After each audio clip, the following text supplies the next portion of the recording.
সাপ্তাহিক ছুটির দিন শনিবার সকাল থেকেই রাজধানী জুড়ে প্রচারণায় ব্যস্ত বিএনপি, জামাত, এনসিপি সহ বিভিন্ন দলের প্রার্থীরা। শেষ সময়ে ভোটারদের কাছে নিজেদের বার্তা পৌঁছে দিতে প্রার্থীরা ছুটছেন পাড়া, মহল্লা, অলিগলিতে।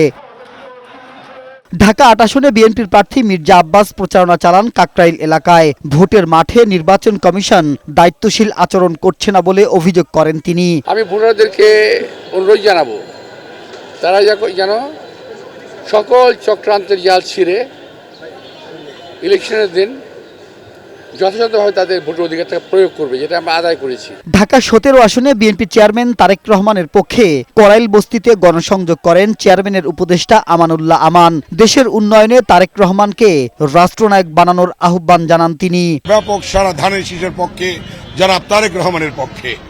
আজকের এই সারা এটাই প্রমাণ করে যে এলাকার জনগণ আগামীতে ইনশাল্লাহ বিপুল ভোটে জনাব তারেক রহমানকে নির্বাচিত করবেন।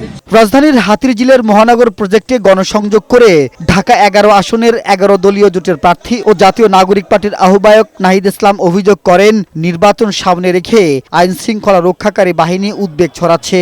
একই আসনে বিএনপির প্রার্থী এম এ কাইয়ুম গণমিছিল করেন উত্তর বাড্ডা এলাকায়। মানুষ ব্যাপকভাবে ভোট কেন্দ্রে যাবে এবং এই এলাকার মানুষ ধানের শীষ এবং বিএনপিকে ভোট দিয়ে উপকৃত হয়েছে বিগত সময়। অনেক জনপ্রিয়, ইনশাল্লাহ বিপুল ভোটের ব্যবধানে 12 তারিখ আমরা ধানের শীষে বিজয় করব। হঠাৎ করে এই ধরনের আক্রমণাত্মক ভূমিকা, এটা আসলে কিসের ইঙ্গিত দিচ্ছে এবং নির্বাচনে এই পুলিশ বাহিনীর উপরে আমরা কি সম্পূর্ণরূপে আস্থা রাখতে পারবো কিনা? এদিকে ঢাকা ৮ আসনে ১১ দলীয় জোট প্রার্থী নাসিরউদ্দিন পাটোয়ারি শহীদবাগ এলাকায় প্রচারণা চালিয়ে ভোটারদের নির্ভয়ে কেন্দ্রে যাওয়ার আহ্বান জানান। ঢাকা ১৬ আসনের বিএনপির প্রার্থী আমিনুল হক মিরপুর ১২তে প্রচারণা চালান। সকলকে আহ্বান করব যে ভোটের দিন নির্দ্বিধায়, সুন্দরভাবে, নিঃসংকোচে আপনারা সকলে ভোট কেন্দ্রে এসে আপনার যে নাগরিক অধিকার, সেই নাগরিক অধিকারটি প্রদানের মাধ্যমে আপনারা বাংলাদেশে একটি জনগণের সরকার প্রতিষ্ঠিত করবেন এবং সেই জনগণের সরকার প্রত্যেকটি সাধারণ মানুষের কাছে তার জবাবদিহিতা করবে ইনশাল্লাহ। আমরা আশা করব যে এই ধরনের সংস্কৃতি যেটা জন্ম দিয়েছে রাজপথে, এই সংস্কৃতি থেকে সরকার সরে আসবে এবং নতুন বাংলাদেশ গঠনে আগ্রহী হবে। মোহাম্মদপুর টাউন হল থেকে আইনজীবীদের নিয়ে গণমিছিল করে ধানের শীষে ভোট চান ঢাকা ১৩ আসনে বিএনপির প্রার্থী ববি হাজ্জাজ। আর ঢাকা ১৫ আসনে বিএনপির প্রার্থী শফিকুল ইসলাম খান গণসংযোগ করেন পূর্ব কাজীপাড়া এলাকায়। প্রতিদ্বন্দ্বী প্রার্থীর বিরুদ্ধে আচরণবিধি লঙ্ঘনের অভিযোগ করেন তিনি। এখানে আচরণবিধি বারবার লঙ্ঘন করা হচ্ছে। একজন মানুষকে, একজন সাধারণ মানুষের কাছ থেকে তার গোপন যে ইনফরমেশন এবং বিকাশ নাম্বার চাওয়া ভোটের আগে এটা অনৈতিক কাজ।